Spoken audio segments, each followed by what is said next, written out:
saat ini melempar untuk finishing, laminating atau apa yang dimana Pemperku tidak mampu, kita tetap melempar ke orang-orang yang UMKM, Pak. Dan sampai hari ini pun mereka pun, ya sorry ya Pak ya, sampai ada yang plong pun tangannya celaka atau apa, tapi kita pun tetap akan support UMKM untuk mereka itu saling melengkapi, karena kita tidak bisa hidup dengan kemampuan kita sendiri. Sekuat apapun kita jangan merasa kuat, Pak. Terus apa lagi ya? Satu hal lagi, ya. Jadi yang SDM kita akan perbaiki lagi, Pak. Jadi untuk ke depan SDM kualitas secara bisnis kita akan perbaiki dalam step demi step dan akan selalu belajar. Itu aja, Pak. Terima kasih. Luar biasa. Memang terus terang Pak, ini narasumber yang ya hari ini hadir. Terus terang kalau menurut saya ini adalah mungkin juga Pak Ade Damal atau Pak Suyana setuju. Ini adalah bicara hebat ya. Ya, saya rasa ini talk show, salah satu talk show yang luar biasa ya Pak. Setuju ya Pak? Ya, luar biasa. Ilmunya semua luar biasa Pak. Jadi kalau saya lihat ini memang pengalaman ini luar biasa. Ya, selama pandemi itu adalah satu ujian ya buat kita semua. Ya, baik perusahaan apapun itu merupakan satu ujian. Ya, dan apabila kita memang bisa survive, itu adalah suatu hal yang luar biasa. Ya, karena tekanannya demikian besarnya.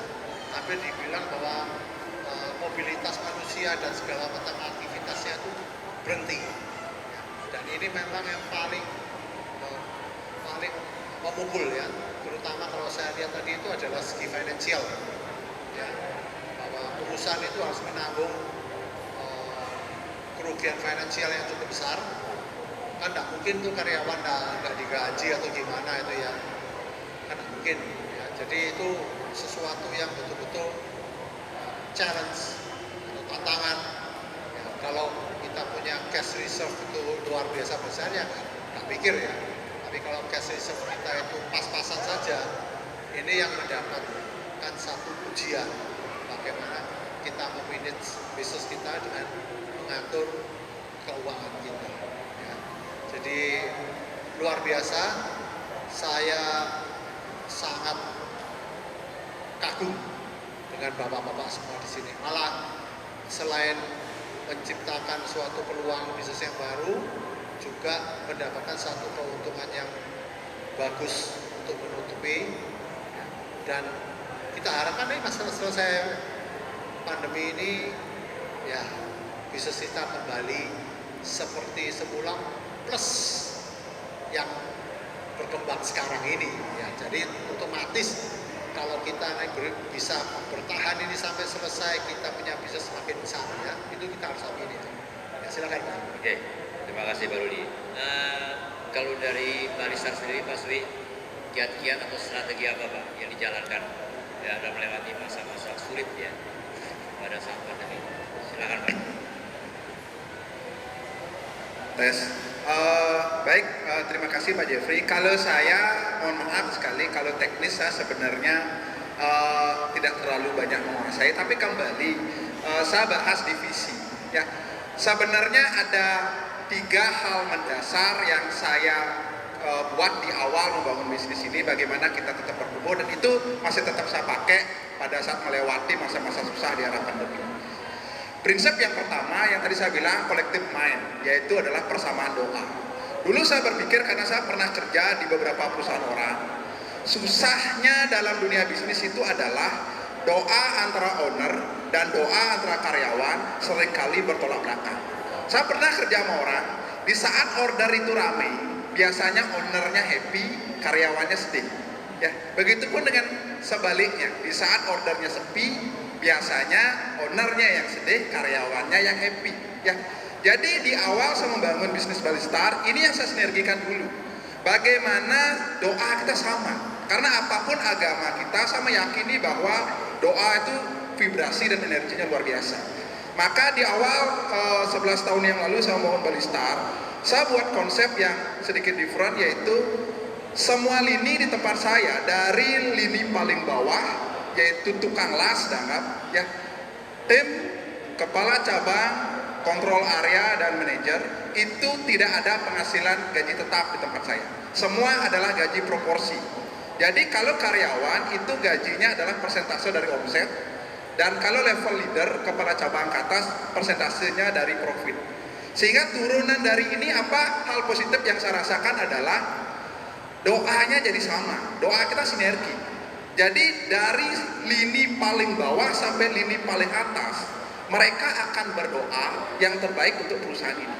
Jadi itu yang saya rasa, walaupun ini kedengarannya sederhana, bagi saya ini yang luar biasa. Sehingga turunan dari ini adalah semua lini akhirnya bergerak.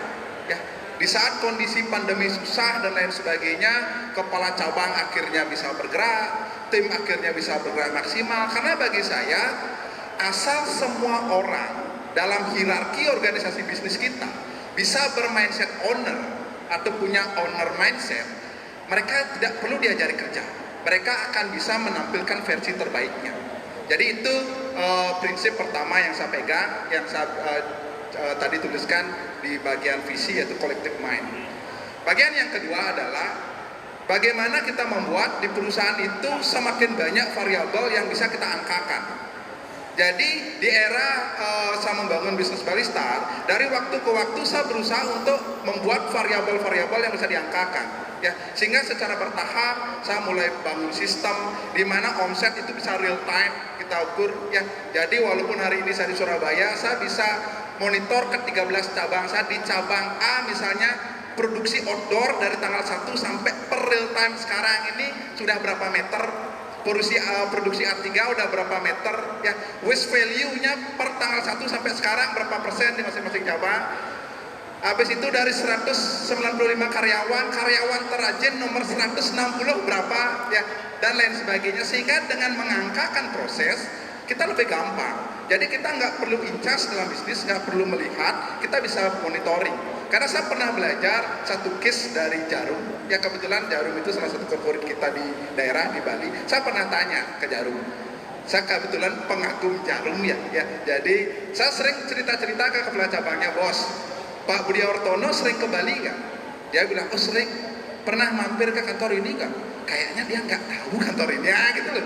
Maka dari sana saya berpikir bahwa kita tuh nggak perlu harus melihat langsung. Yang penting adalah di saat semua variabel bisnis ini bisa kita angkakan, maka segala sesuatu itu bisa ditingkatkan. Atau prinsip bisnisnya, segala sesuatu yang mau ditingkatkan harus diangkakan terlebih dahulu.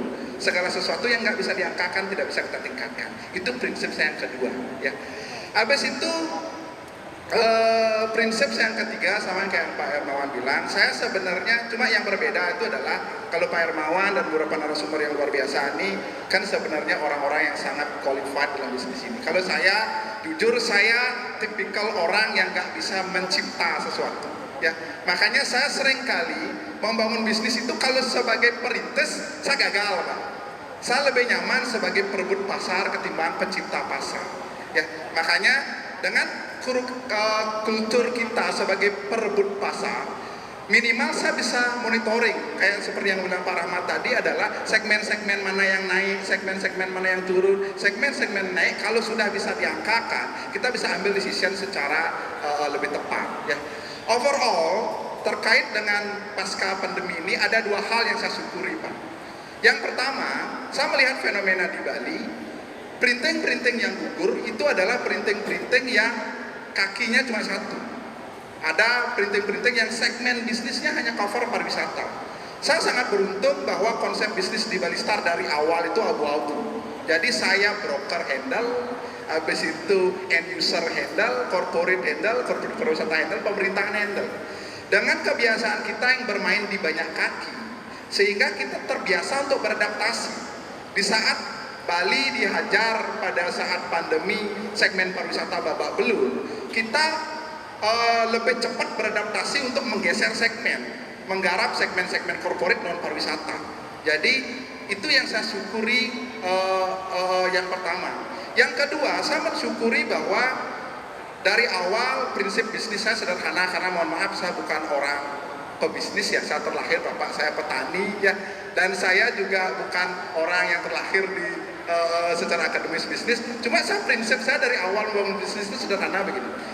Bisnis itu esensinya adalah bagaimana kita investasi sekecil-kecilnya, hasil sebesar-besarnya. Turunan dari ini Pak, di beberapa cabang saya investasinya nggak terlalu tinggi. Sehingga di saat demand itu menurun, implikasinya adalah rasionya dibandingkan dengan total investasi kita tidak membuat kita babak belur lah. Itu sih ya dua hal yang menurut saya syukuri ya. Selain hal yang utama adalah tim, karena kita secara habit itu mungkin di beberapa teman-teman yang beratnya kan adalah tim, sehingga ada yang merumahkan atau ada yang memotong jam kerjanya. Kalau di kita kebetulan karena kultur dari awal itu kita nggak ada gaji tetap, kita gaji proporsi ya, jadi kita sih jadinya lebih siap untuk menghadapi itu. Jadi ya kalau omsetnya kecil ya sedih bareng-bareng. Jadi kalau saat omsetnya besar ya kita tumbuh bareng-bareng. Itu sih gambaran sedikit dari saya. Thank you. Sistem Bapak ini udah dijalankan sama Snapping. Yang hari ini Snapping jalankan juga Pak. Ya. Nah, ini yang saya lihat memang yang Bapak bangun ada sistem ya. Ya, jadi walaupun Bapak nggak ada di tempat, ya kan, bisnis semua jalan dan bisa terkontrol ya Pak ya. Karena memang terus terang ya